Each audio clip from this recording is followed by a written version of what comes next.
नमस्कार। आज हम करते हैं कक्षा 7 की पाठ्य पुस्तक हमारा राजस्थान का तीसरा लेसन, कृषि एवं सिंचाई। देखिए, इन किताबों के अंदर हम कई बार बात कर चुके हैं, प्रश्नोत्तर है उनको शामिल किया गया है बीच बीच के अंदर। तो यहाँ भी इस पाठ की शुरुआत मनोज से की जा रही है कि होली की छुट्टियों में मनोज अपने गांव जा रहा था। रास्ते में खेतों में वो फसल देखता है और कौन सी फसल है, इस प्रकार की बातें पिता से पूछता है। ठीक है। और जो देखता है वो फसल गेहूं की होती है, किसान से लगाते हैं, देखभाल करते हैं। इन सब बातों का जिक्र है वो इस लेसन के अंदर किया जाता है। तो चलिए देखते हैं कृषि का महत्व। देखिए, कृषि है वो एक प्राथमिक व्यवसाय है। ठीक है। कैसा व्यवसाय है? प्राथमिक।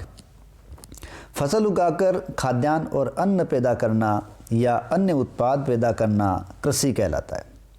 राज्य की लगभग 2/3 जनसंख्या का मुख्य व्यवसाय खेती ही है और राज्य की अधिकांश जनसंख्या कृषि और कृषि से संबंधित कार्य करके ही अपनी रोजी रोटी कमाती है।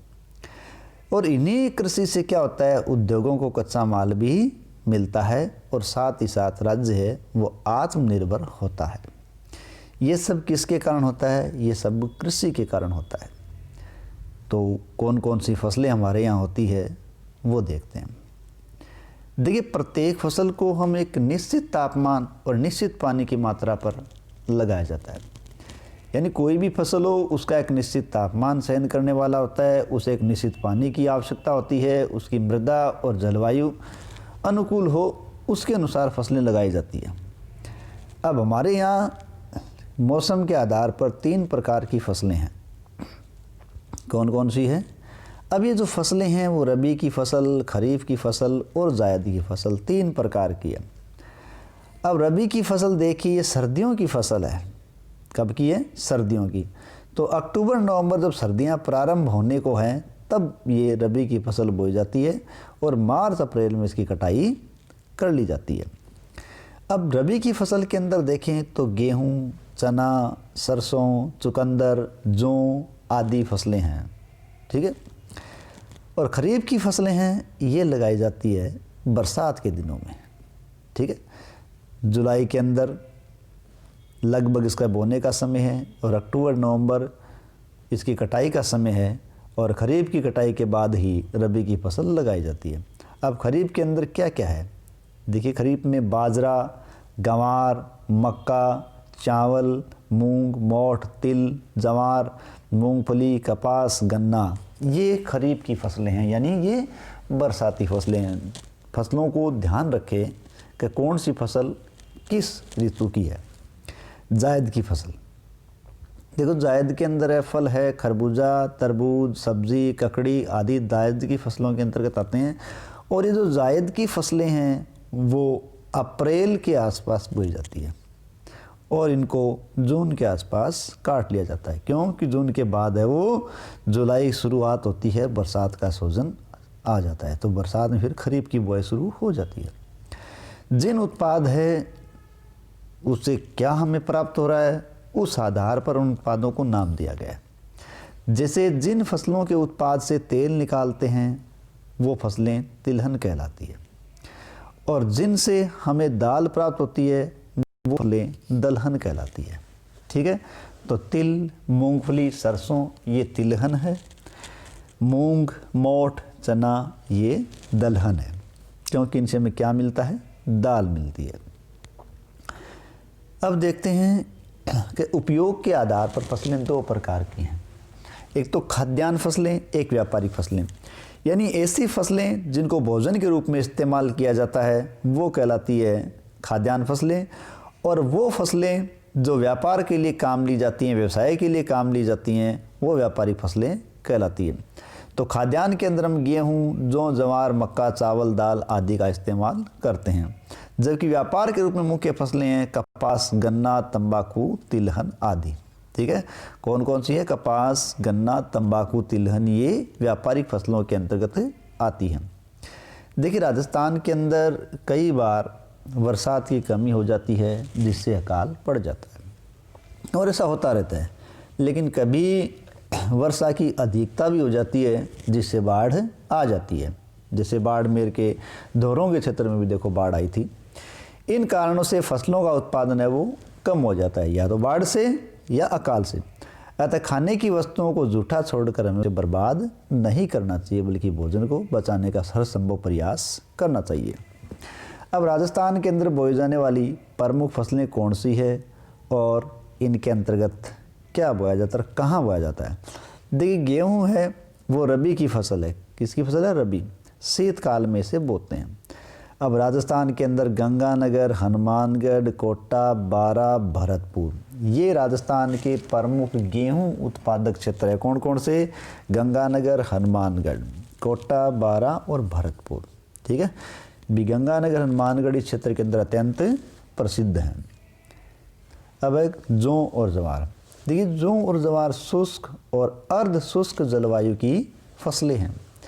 जौ का जो उत्पादन है वो जयपुर, गंगानगर, सीकर, अलवर, भीलवाड़ा, अजमेर, झुंझुनू, नागौर आदि जिलों के अंदर किया जाता है। यानी जो कहाँ कहाँ लगाई जा रही है, जो लगाने का जो क्षेत्र है वो जयपुर, गंगानगर, सीकर, अलवर, भीलवाड़ा, अजमेर, झुंझुनू, नागौर आदि हैं। जवार का उत्पादन है वो अजमेर, पाली, भीलवाड़ा, भरतपुर, जयपुर आदि जिलों में किया जाता है। तो ये क्षेत्र हैं वो करीब करीब अगर हम देखें तो जौ और जवार के अंदर दोनों क्षेत्रों के अंदर अजमेर है, दोनों के अंदर ही यहाँ हम देख रहे हैं भीलवाड़ा है, जयपुर है। तो ये प्रायकर एक दोनों फसलें इन जिलों के अंदर होती है। मक्का। देखिए मक्का है वो राजस्थान का विशेषकर मेवाड़ का प्रमुख भोजन है, जहाँ ज़्यादा मक्का लगता है। और इस मक्का से पॉपकॉर्न, कॉर्नफ्लेक्स आदि खाद्य पदार्थ बनाए जाते हैं। भीलवाड़ा, उदयपुर, बांसवाड़ा, चित्तौड़गढ़, राजसमंद ये मक्का उत्पादक क्षेत्र हैं, क्योंकि इन्हीं क्षेत्रों के अंदर, ठीक है, कौन कौन से? भीलवाड़ा, उदयपुर, चित्तौड़, ठीक है, राजसमंद, बांसवाड़ा आदि इन क्षेत्रों के अंदर जो मिट्टी है वो मक्का के उत्पादन के लिए अच्छी है। बाजरा। राजस्थान की जलवायु बाजरे के लिए बहुत ही उपयोगी है। ठीक है, क्योंकि कम वर्षा, उष्ण तापमान, उपजाऊ बालू मिट्टी आदि में से उगाते हैं। यानी कम बरसात की आवश्यकता होती है, उच्च तापमान होता है और बालू मिट्टी होती है, उस क्षेत्र के अंदर बाजरे को लगाया जाता है। ये अनुकूल परिस्थितियां राजस्थान के अधिकांश क्षेत्र में हैं। राजस्थान का प्रमुख खाद्यान्न भी बाजरा है और भारत के अंदर बाजरा उत्पादन की दृष्टि से राजस्थान पहले नंबर पे आता है। यानी भारत का सर्वाधिक बाजरा कहाँ लगता है? राजस्थान में। अलवर, जयपुर, सीकर, नागौर, जोधपुर। ठीक है, अलवर, जयपुर, सीकर, नागौर, जोधपुर जिलों के अंदर बाजरे का पर्याप्त उत्पादन किया जाता है। चना। देखिए चना है वो रबी की फसल है, इसके बारे में पहले भी देख चुके हैं, शीतकाल में लगाई जाती है, जो बीकानेर, जैसलमेर, अजमेर, जयपुर, पाली जिलों में अधिकांशतः होती है। चने के साथ साथ देखिए मूंग, मोठ, उड़द और अरहर ये जो दलहन है वो भी राज्य के अंदर उत्पादित किए जाते हैं। तो ये चना है वो रबी के अंतर्गत बीकानेर, जैसलमेर, अजमेर, जयपुर, पाली के अंदर लगता है। सरसों। देखिए राजस्थान देश का सर्वाधिक सरसों उत्पादित करने वाला राज्य है। यानी जिस प्रकार बाजरे का सर्वाधिक उत्पादन है, ठीक उसी तरह के सरसों का भी सर्वाधिक उत्पादन हो रहा है। रबी की फसल है सरसों। सरसों के प्रमुख उत्पादक क्षेत्र कौन से हैं? अलवर, टोंक, भरतपुर, गंगानगर, सवाई माधोपुर, हनुमानगढ़, जयपुर, जोधपुर, बारां। ठीक है, जयपुर, जोधपुर, बारां, हनुमानगढ़, सवाई माधोपुर, गंगानगर, भरतपुर, टोंक, अलवर किसके उत्पादक क्षेत्र हैं? ये सरसों के। ठीक है, और राजस्थान राज्य के गंगानगर जिले में सूरतगढ़ में, ठीक है, एशिया महाद्वीप का सबसे बड़ा कृषि फार्म स्थापित किया है। सरसों का केंद्र है वो सेवर भरतपुर के अंदर भी है। ठीक है, जो प्रसिद्ध है राजस्थान के अंदर। राजस्थान राज्य के श्रीगंगानगर जिले में सूरतगढ़ में एशिया महाद्वीप का सबसे बड़ा कृषि फार्म स्थापित किया गया।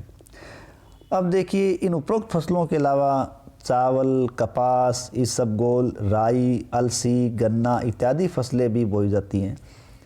राजस्थान का बाजरा, किसमें? बाजरा, इसबगोल, सरसों, गंवार, मोठ और जीरा, इनके उत्पादन में देश में प्रथम स्थान है।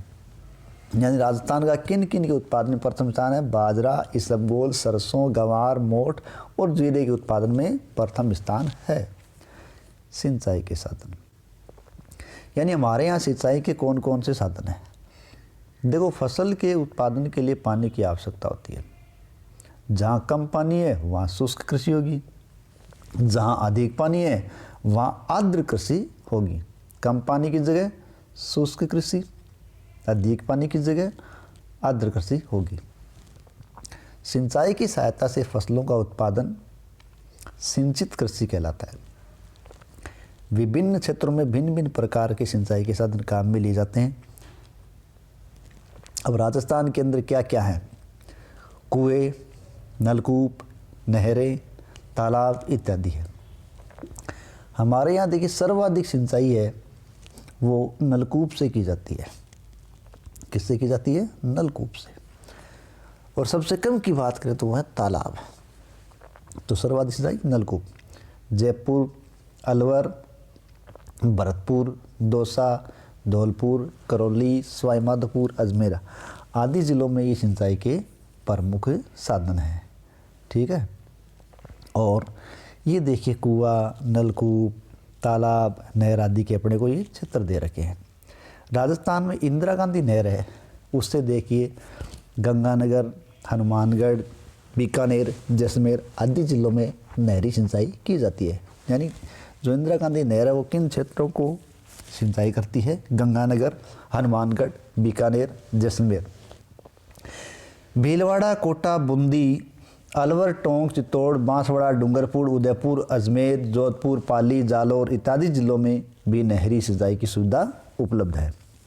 देखिए, 2016-17 के अनुसार राजस्थान के सिंचाई का वर्गीकरण दे रखा है, जिसके अंदर देखिए सिंचाई साधनों के अंदर, किसमें? सिंचाई के साधनों के अंदर यहाँ सबसे बड़ा अपने को दे रखा है 44% या 44%। ये जो क्षेत्र है वो नलकूप का है। यानी राजस्थान के अंदर सर्वाधिक सिंचाई है वो नलकूप से की जाती है। वो कितने क्षेत्र पे की जा रही है? वो 44% क्षेत्र पे की जा रही है। इसके अलावा नहर है वो लगभग 30% क्षेत्र पे सिंचाई का प्रमुख जरिया है। कुएं हैं वो 23% भाग पर इसके रूप में काम आ रहे हैं। 2% भाग पर लगभग तालाब और 1% भाग पर अन्य सिंचाई के साधनों की काम ली जाती है। यानी सबसे ज़्यादा सिंचाई के तरीके में देखें तो वो नलकूप है और सबसे कम में देखें तो तालाब है। ठीक है। देखिए, भूजल का अत्यधिक उपयोग करेंगे तो भूमिगत जल है वो धीरे धीरे नीचे चला जाएगा और जा भी रहा है। वर्षा जल के संरक्षण और प्राकृतिक जल के स्रोत के हमें पुनरुद्धार की आवश्यकता है ताकि हम जल के स्तर को बनाए रख सकें। कुएं एवं नलकूपों से की जाने वाली सिंचाई अगर फव्वारा के माध्यम से और बूंद बूंद सिंचाई के माध्यम से करेंगे तो जल की बचत होगी। धीरे और नहरें अगर पक्की बना ली जाएं तो उनसे भी हम जल की बचत कर सकते हैं। कहने का तात्पर्य, हमें जल की बचत हर संभव प्रयास करना चाहिए। यह भी जानिए। देखिए, वाटरमैन या जल पुरुष हमारे भारत के एक पर्यावरण कार्यकर्ता हैं राजेंद्र सिंह। तो भारत में राजेंद्र सिंह को वाटरमैन या जल पुरुष के नाम से जाना जाता है क्योंकि उन्होंने जल संरक्षण के क्षेत्र में अमूल्य कार्य किया है। ठीक है। उन्होंने अपनी नौकरी छोड़ दी और घर का सामान बेचकर राजस्थान जैसे राज्य को जल संकट से उबारने के लिए काम किया है। उन्हें रेमन मैग्सेसे पुरस्कार से भी सम्मानित किया गया है। यानी राजस्थान के अंदर हम पानी के क्षेत्र में विशेष कार्य करने वाले व्यक्ति के रूप में देखें तो वह राजेंद्र सिंह, जो वाटरमैन या जल पुरुष के नाम से जाने जाते हैं, और इनको कौन सा पुरस्कार दिया गया? रेमन मैग्सेसे पुरस्कार से इनको सम्मानित किया गया है। धन्यवाद।